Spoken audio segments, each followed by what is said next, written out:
ये अपनी बेटी की शादी करना चाहता है, लेकिन शादी से पहले इस लड़की की कुछ फिजूल सी शर्तें। शर्तें नहीं, पागलपन है। पागलपन? लाखों करोड़ों रुपया लोग शादियों में खर्च करते हैं, क्या वो पागलपन नहीं है?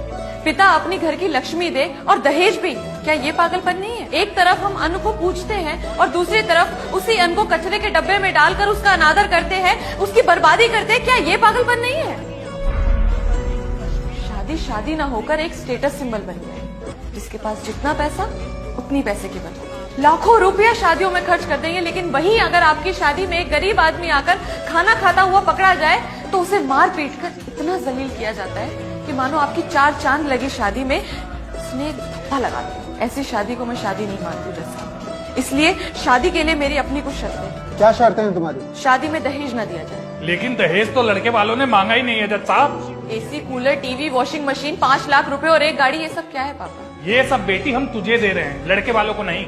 ये आप इसीलिए कह रहे हैं ताकि समाज आपको ये ताने ना दे कि आपने खाली हाथ अपनी बेटी ससुराल भेज दी। और क्या शर्तें हैं तुम्हारी?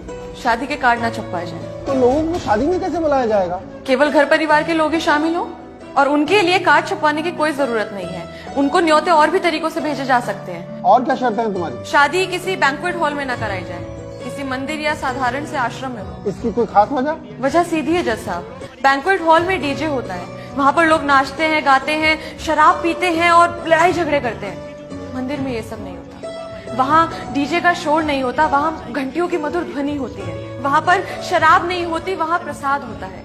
लड़ाई झगड़े नहीं होते, आस्था होती है।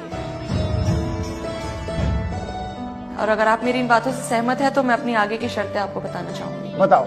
खाना बिल्कुल साधारण हो और गरीबों को भी खिलाया जाए। किसी के साथ भी पैसे या किसी भी वस्तु का कोई लेन देन ना हो। इन शर्तों के साथ कौन शादी करेगा इससे?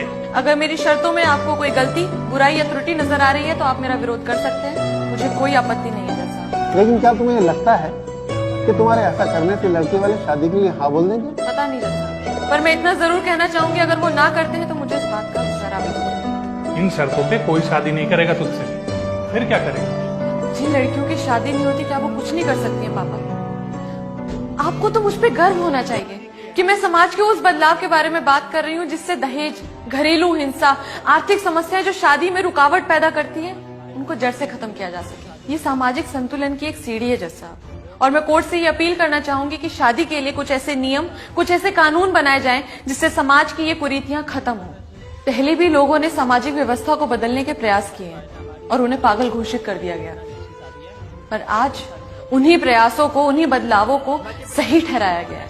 शायद हो सकता है मैं भी उन पागलों में से एक हूं जज साहब। That's all.